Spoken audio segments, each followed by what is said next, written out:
রাজ্যের 4 কেন্দ্রে উপনির্বাচনের রায় তৃণমূলের পক্ষে গিয়েছে, আর আজকে আমরা এই নিয়ে আলোচনা করব। আমাদের সঙ্গে যারা রয়েছেন এই আলোচনার টেবিলে তাদের সঙ্গে আপনাদের আলাপ করিয়ে দিই। রয়েছেন তৃণমূল কংগ্রেসের পক্ষ থেকে কোহিনুর মজুমদার, কোহিনুর স্বাগত। রয়েছেন বিজেপির পক্ষ থেকে অরিজিৎ মুখার্জি, অরিজিৎ স্বাগত আপনাকে। রয়েছেন কংগ্রেসের পক্ষ থেকে শুভাশিস ভট্টাচার্য, শুভাশিস দা স্বাগত। সিপিএম এর পক্ষ থেকে শুভজিৎ সরকার, শুভজিৎকেও স্বাগত জানাবো আমাদের এই অনুষ্ঠানে। কোহিনুরের কাছেই আসবো, যেহেতু 4 কেন্দ্রেই আবারও সবুজ ঝড়। কোহিনুর, কি বলবে? না, প্রথমে নিশ্চিত রূপে মমতা বন্দ্যোপাধ্যায় আমাদের জননেত্রীর পক্ষ থেকে আমি এই 4 বিধানসভা কেন্দ্রের মামাটি মানুষকে ধন্যবাদ জানাই, কৃতজ্ঞতা জানাই। আমরা ধন্য যে আপনারা আমাদের উপর আস্থা রেখেছেন, আমাদের উপর বিশ্বাস রেখেছেন। এই অগাধ বিশ্বাসের যে প্রত্যাশার উপর ভিত্তি করে রেখেছেন, আমি নিশ্চয়ই আশাবাদী যে আমার এই 4 বিধায়ক, 4 নবনির্বাচিত বিধায়ক, তার সংগঠন, প্রশাসন, সরকার, পঞ্চায়েত, পৌরসভা মিলে আপনাদের এই প্রত্যাশা পূর্ণ করবে এবং অ্যাটলিস্ট এই পূর্ণ করার সদিচ্ছাটাকেও রাখবে। একদমই। আমি অরিজিতের কাছে আসবো। অরিজিৎ, লোকসভা ভোটের নিরিখে 3টি কেন্দ্রে আপনারা এগিয়েছিলেন এবং ইনফ্যাক্ট বিধানসভা ভোটে 2021-এর বিধানসভা ভোটে 3টি কেন্দ্রে আপনারা জিতেছিলেন, এক রানাঘাট দক্ষিণ, বাগদা এবং এই রায়গঞ্জ। কিন্তু সেই কেন্দ্রগুলোতেও এই উপনির্বাচনে হারতে হলো, কেন বলে মনে হয়? দেখুন, এই জয়টা তৃণমূল কংগ্রেসের অর্গানাইজিং ফোর্স, অর্থাৎ যারা ভোট মেশিনারিটাকে কন্ট্রোল করে, যারা এই জয়ন্ত সিং, শাহজাহান, তাজিমুল, জেসিবি বাহিনীর জয়। মমতা বালা ঠাকুর একটা উল্লেখযোগ্য কথা বললেন, আমি এক্ষুনি শুনলাম আপনাদের চ্যানেলে, যারা ভোট দিয়েছে তাদেরও জয়, যারা ভোট দেয়নি তাদেরও জয়। অর্থাৎ তিনি ইনডাইরেক্টলি বুঝিয়ে দিলেন, তার কথাটাই যদি সত্যি ধরে নিই, যারা ভোট দিয়েছে তাদের জয়, কিন্তু যারা ভোট দেয়নি তারা তো তৃণমূলকে নাও দিতে পারত, কংগ্রেসকে দিতে পারত, বিজেপিকে দিতে পারত, অন্য দলকে দিতে পারত।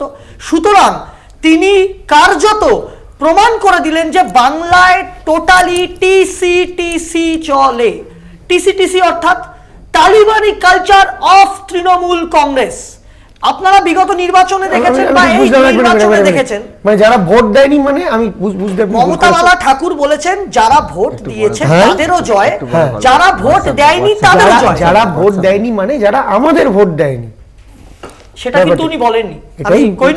উনি বলেননি আমাদের ভোট দেয়নি, এই কথা। যারা ভোট আমাদের দেননি তাদেরও জয়। মানে উনি যখন বিধায়ক হয়েছে মধুপর্ণা, তখন যারা তৃণমূল তাদেরও বিধায়ক, যারা তৃণমূল নয় তাদেরও বিধায়ক। আমি একটা কথা আমি শেষ করে নিই একটু।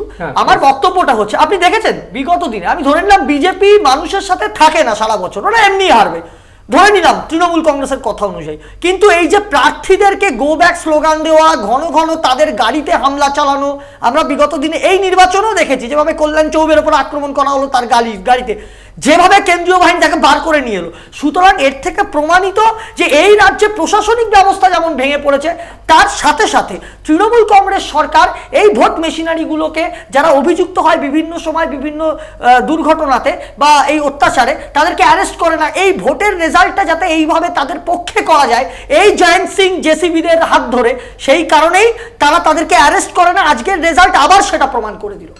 আপনি যা বললেন সবটাই তৃণমূলের পক্ষে, তৃণমূলের বিপক্ষে, মানে সবটাই তৃণমূলকে রিলেটেড। আপনাদের কোনো দোষ নেই এই জয় পরাজয়ের কারণে। যাই হোক, আমি সুভাশিসদার কাছে আসবো। সুভাশিসদা, এই উপনির্বাচনগুলো যদি আমি দেখি, যদিও সামগ্রিকভাবে গোটা দেশে 13টি কেন্দ্রে উপনির্বাচন এবং সেক্ষেত্রে ইন্ডিয়া জোট, ইনফ্যাক্ট আপনারাই এগিয়ে রয়েছেন বা জিতে গিয়েছেন, সেক্ষেত্রে হয়তো আপনাদের জয়। কিন্তু এ রাজ্যের ক্ষেত্রে কংগ্রেসের সংগঠন বা বাম কংগ্রেস জোট, তাদের কি অবস্থা দাঁড়ালো এই উপনির্বাচনের? সেখানেও আপনাদের কোথাও দাগ কাটতে পারছে? 2011 সালে কংগ্রেস এবং তৃণমূল কংগ্রেস একসাথে হয়ে লড়াই করেছিল এবং ক্ষমতা এসেছিল।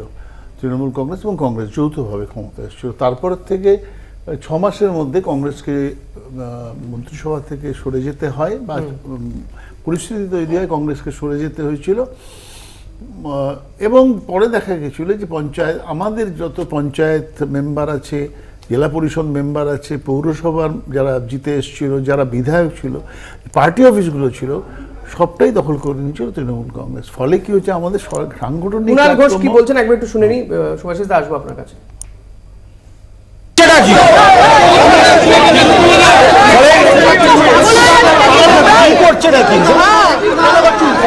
এটা একটা ঐতিহাসিক জয়। মানিকতলায় মমতা বন্দ্যোপাধ্যায়ের জয়। মমতাদির নেতৃত্বে, অভিষেক বন্দ্যোপাধ্যায়ের সেনাপতিত্বে, সুব্রত বক্সির সভাপতিত্বে যে মেকানিজম কাজ করেছে, সবাই মিলে সাধনদার প্রতি শ্রদ্ধাঞ্জলি। এবং এখানে গোটা তৃণমূল পরিবার এক কাট্টা হয়ে নেবে রেকর্ড ভোটে মমতাদি অভিষেকের প্রার্থী সুপ্তি বন্দ্যোপাধ্যায় বাপের বাড়ির নাম বন্দ্যোপাধ্যায়, সুপ্তি পাণ্ডেকে বিপুল ভোটে জিতিয়েছেন। এটা একটা অল টাইম রেকর্ড রইল যে তৃণমূল পরিবার মমতাদির নেতৃত্বে, অভিষেকের সেনাপতিত্বে কি করতে পারে তার একটা নজির হয়ে রইল। আর গোটা বাংলায় আমরা এটাও খুশি, গোটা বাংলায় 4-এ 4 মমতা ম্যাজিক চলছে সারা বাংলা জুড়ে।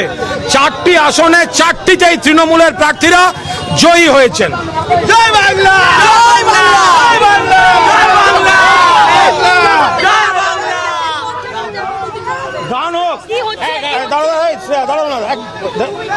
মানা না ভালো হচ্ছে। হেরেছে হেরেছে হেরেছে হেরেছে 3-3বার হেরেছে,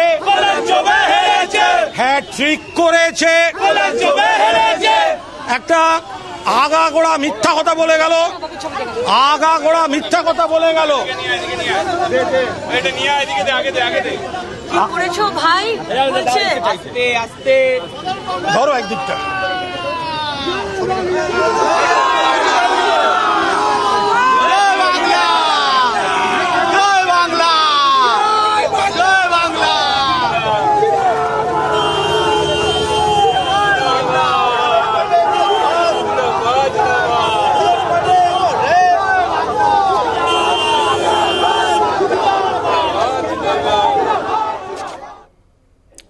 আপনারা দেখলেন যে মানিকতলাতে সেখানে উচ্ছ্বাসের ছবি, কুণাল ঘোষ যাকে দায়িত্বও দেওয়া হয়েছিল এই কেন্দ্রের এই উপনির্বাচনের জন্য। আমি সুভাষিস দা আপনার কাছে আসছিলাম, নিঃসন্দেহে তৃণমূলের দিন আজকে উচ্ছ্বাস উদযাপন তো থাকবেই, কিন্তু কংগ্রেসের ঠিক কি অবস্থা? যে প্রশ্নটা করেছিলে তুমি, সেটার উত্তর আমি মানে দেওয়া হয়েছে, পুরোটা দিয়ে নিই। সেটা ফলে কি হয়েছে, জেলা পরিষদ থেকে আরম্ভ করে সমস্ত বিধানসভার যারা প্রতিনিধি ছিলেন, জিতেছিলেন, তাদের প্রত্যেককে নিয়ে চলে আসে তৃণমূল কংগ্রেসে। এবং সেটার পেছনেও ছিল পেশি শক্তি, অর্থশক্তি, প্রশাসনিক শক্তি। ফলে এন্টার তৃণমূলটাই প্রায় কংগ্রেসময় হয়ে যায়। আর যদি যাকে খুশি তুমি দেখতে পাবে তার 90% হলো কংগ্রেসের লোক, তৃণমূল কংগ্রেসের। ফলে কি হয়েছে, কংগ্রেসের যে লোয়ার লেভেলের যে ওই যে নেতারা চলে যাওয়ার পরে তাদের সঙ্গে তো তাদের একটা অনুগামী ছিল, এটা ঠিক যে তারাও চলে যায়, ফলে আমাদের একটা সেটব্যাক তৈরি হয়। কিন্তু ব্যাপার যেটা হয়েছে সেটা হলো যে হ্যাঁ, এই মাটি উদ্ধার করতে সময় নিশ্চয়ই লাগবে, কিন্তু হয়তো জনগণ সবচাইতে শক্তিশালী, জনগণ আজকে তৃণমূলের সাথে আছে, কালকে থাকবে না। যে জনগণ সিপিআইএম এর সাথে ছিল, সেই জনগণ তৃণমূলের সাথে এসছে, সেই জনগণ বিজেপির সাথে বেশ কিছুটা চলে গেছে, আবার সেই জনগণই 72 থেকে 77 আমাদের সাথে ছিল।